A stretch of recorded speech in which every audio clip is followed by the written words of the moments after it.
नमस्कार दोस्तों, मैं राजन तिवारी स्वागत करता हूं आपका इंडिया इनसाइट्स के इस यूट्यूब चैनल पर। आज हम लोग बात करेंगे लालू प्रसाद यादव के बारे में और उनके द्वारा जो चलाए जा रहे तीर हैं उसके बारे में। उन्होंने फिलहाल में 2 तीर चलाया है। एक तो नीतीश कुमार पर। नीतीश कुमार जी महिला संवाद यात्रा के लिए बिहार भ्रमण पर जाने वाले हैं। उसको लेकर लालू प्रसाद यादव ने ये बोलकर खलबली मचा दी कि वो नैन सेकने जा रहे हैं। तो वाह रे लालू प्रसाद यादव जी। हाँ, ये बोला जा सकता है, एक व्यंग उन्होंने किया है कि वो नैन सेकने जा रहे हैं, लेकिन इस पर तमाम जो जदयू के नेता हैं और बीजेपी के नेता हैं वो हमलावर नज़र आ रहे हैं। सम्राट चौधरी से लेकर लवली आनंद तक तीखी टिप्पणी उन्होंने की है। तो खैर, ये तो एक गपशप की बात है, लेकिन जो सबसे असली मुद्दा है जिस पर आज हम लोग चर्चा करेंगे वो है इंडिया ब्लॉक के नेता के तौर पर ममता बनर्जी को समर्थन देने की कोशिश। लालू प्रसाद यादव ने खुलेआम ममता बनर्जी को समर्थन दिया है कि वो इंडिया ब्लॉक को लीड करे।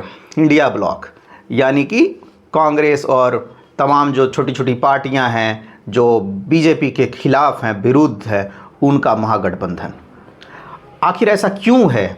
यदि आप देखेंगे अभी झारखंड में जो चुनाव हुआ विधानसभा का, उसमें जो सीट शेयरिंग था उसमें 12 सीट पर अड़ी हुई थी आरजेडी, लेकिन इनको सीट मिला 7। हालांकि ये जो हैं 4 सीटों पर जीत कर आए, यानी कि स्ट्राइक रेट देखिएगा तो 50% से अधिक। लेकिन कांग्रेस का अगर देखेंगे आप इसी चुनाव में, तो कांग्रेस जो सीट जीती है वो है 16 और कांग्रेस ने 29 सीटों पर चुनाव लड़ा था। यानी कि इनका भी लगभग 50% का स्ट्राइक रेट है या उससे ज़्यादा का। जेएमएम का देखिएगा तो 41 में इन्होंने 34 जीता। ये तो मिला जुला कर ये लग रहा है कि जेएमएम और जो मैया समान योजना है उसने बहुत ही काम किया झारखंड के लिए। लेकिन झारखंड में सीट शेयरिंग में आरजेडी को कम सीट मिलना और फिर उसमें से कम सीट मिलेगा तो जाहिर सी बात है कि कम सीट पर ही जीत होगी और कुछ जगह पर क्लोज फाइट में सीट हारना। तो क्या ये कारण है? दूसरा कारण, क्या बिहार में जो उपचुनाव हुआ 4 सीटों पर, जिनमें से 3 सीटों पर आरजेडी के उम्मीदवार थे और 1 सीट पर सीपीआई-एमएल लड़ रही थी, तो क्या चारों सीटों पर जो महागठबंधन हारी उसके पीछे लालू प्रसाद यादव ये मानते हैं कि महागठबंधन के रहते कांग्रेस के कोई भी नेता प्रचार के लिए इनके जो विधानसभा उपचुनाव है उसमें कोई नहीं गए, या फिर कांग्रेस जो है अपने वोटरों को, खासकर उनके जो वोटर्स हैं, जो भी हैं, कुछ अपर कास्ट में हैं, कुछ मुस्लिम्स हैं, उनको पूरी तरीके से महागठबंधन के फेवर में नहीं ला पाई? या लालू प्रसाद यादव ये मानते हैं कि जितने भी 4 सीटों पर लड़ा गया, 4 सीटों का जो चुनाव हुआ और 3 सीटों पर जहां की आरजेडी मुख्य रूप से लड़ रही थी, क्या यहां पर कांग्रेस का कोई अस्तित्व ही नहीं है? खैर, इसको समझने के लिए हम लोगों को चलना होगा 2020 के चुनाव में। 2020 का जब हम चुनाव देखेंगे विधानसभा का बिहार का, तो देखिए 144 सीटों पर लड़ी थी, 144 सीटों पर लड़ी थी आरजेडी और इन्होंने जीता था 78 सीट। 75 सीट इन्होंने जीता था। बाद में ये जो है 5 और एआईएमआईएम के आए और फिर 2 घट गया, तो अभी 78 सीट है इनके। तो अगर 144 पर इन्होंने लड़ा और 75 सीट जीता, तो 52% सीटों पर इन्होंने जीत दर्ज किया। इसी तरीके से अगर सीपीआई-एमएल की भी बात करते हैं तो उन्होंने 19 सीटों पर लड़के 12 सीट जीता, यानी कि लगभग 60% सीटों पर जीता। और सीपीआई-एम भी कुछ सीटों पर जीत तो इन्होंने दर्ज किया। लेकिन यदि हम कांग्रेस की बात करते हैं, कांग्रेस ने 2020 के विधानसभा चुनाव में बिहार में 70 सीटों पर चुनाव लड़ा और 19 पर जीत दर्ज किया, यानी कि सिर्फ और सिर्फ 27% सीटों पर इन्होंने जीत दर्ज किया।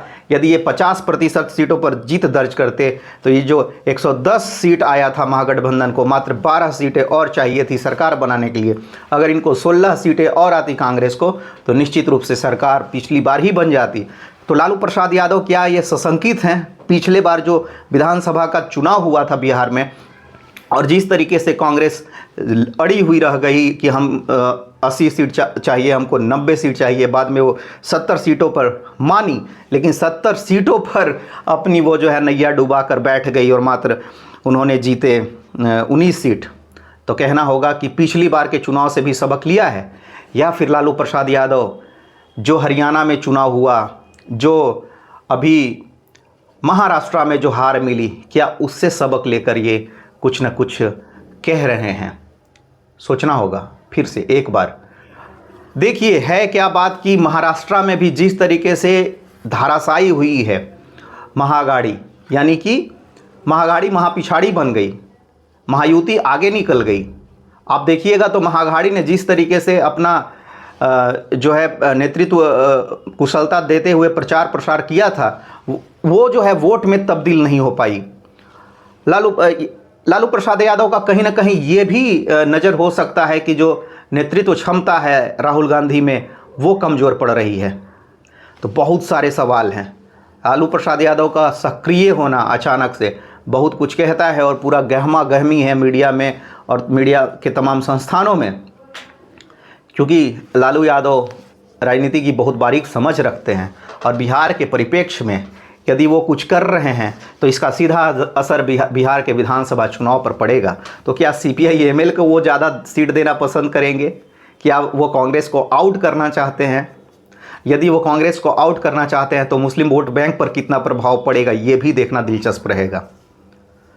लेकिन कांग्रेस की जो स्थिति है बिहार के अंदर में, जो उनकी सांगठनिक ढांचा है वो पूरी तरीके से तरबतर है। आप देखिएगा तो कहीं दिखाई नहीं देते ये लोग, कहीं विरोध प्रदर्शन में दिखाई नहीं देते, कहीं जुलूस धरना में दिखाई नहीं देते। इनका बस चल रहा है किसी तरीके से पार्टी। इनके कार्यकर्ता दिखाई नहीं देते, इनके पार्टी के जो पदधारक हैं वो दिखाई नहीं देते। एकदम ढांचा एकदम बेतरतीब हो गया है, टूटा हुआ दिखता है पूरे बिहार में। तो क्या लालू यादव इसीलिए हमलावर है कि भाई तुम्हारा तो कुछ है नहीं यहाँ पर और तुम सीट मांगते हो 70, जीतते हो 19 पे। बगल में झारखंड में भी तुम हमारा जो है गेम ख़राब करते हो, हमें चाहिए 12, दिलवाते हो 7, खुद लेख कर बैठ जाते हो 19, जीतते हो 16। जबकि बिहार से सटी हुई जितनी भी डिस्ट्रिक्ट्स हैं वहाँ पर RJD का दबदबा है, झारखंड के अंदर भी। और जब कभी उम्मीदवार खड़े होते हैं तो बहुत ही क्लोज फाइट तक चले जाते हैं बहुत सारे सीटों पर।